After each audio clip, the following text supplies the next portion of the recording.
একই দিনে ঢাকায় বাংলাদেশ ও ওয়েস্ট ইন্ডিজ দল ওয়ানডের ধারাবাহিক ব্যর্থতায় সাবেকদের বিদ্রূপ।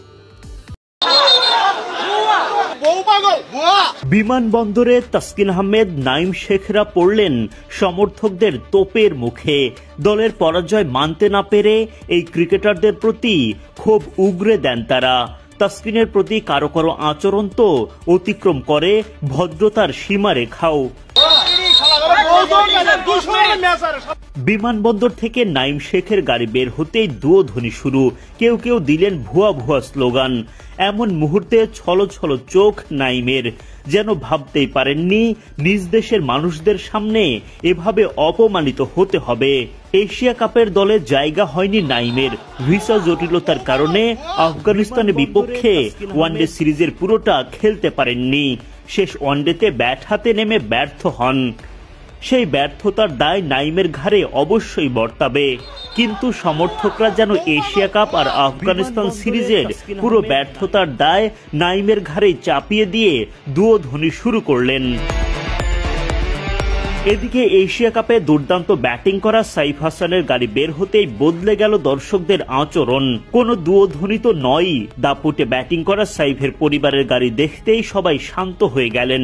কেউ কেউ হাত নেড়ে স্বাগত জানালেন এই ব্যাটারকে।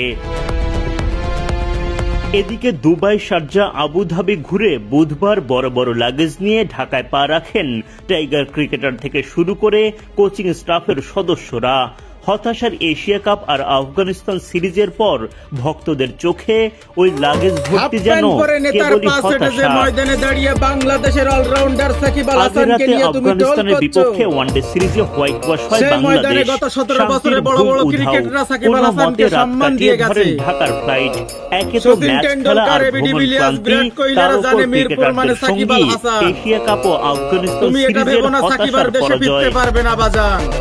বিষণ্ণ মনে বিমানবন্দর থেকে বের হতে দেখা যায় সাকিব, সোহান, মুস্তাফিজ, রিশাদদের। স্ত্রী সন্তানকে নিয়ে দেশে ফিরলেন সাইফ হাসান।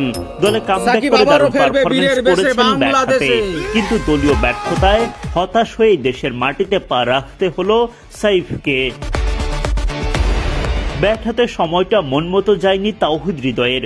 ভিসা জটিলতা কাটিয়ে শেষ মুহূর্তে দলে যুক্ত হয়ে সুপার ফ্লপ নাঈম। হতাশা ভরা মুখ নিয়ে ঢাকায় ফিরলেন হেড কোচ ফিল সিমন্স। দলের এমন পারফরমেন্সের পর বিমানবন্দর এলাকায় ভক্তদের তোপের মুখে পড়ে সেই হতাশা যেন সবার আরো বেড়ে যায়। বিমানবন্দরে তাসকিন আহমেদ, নাঈম শেখরা পড়লেন সমর্থকদের তোপের মুখে। দলের পরাজয় মানতে না পেরে এই ক্রিকেটারদের প্রতি ক্ষোভ উগরে দেন তারা। তাসকিনের প্রতি কারো কারো আচরণ তো অতিক্রম করে ভদ্রতার সীমারেখাও। বিমানবন্দর থেকে নাঈম শেখের গাড়ি বের হতেই দুয়োধ্বনি শুরু। কেউ কেউ দিলেন ভুয়া ভুয়া স্লোগান।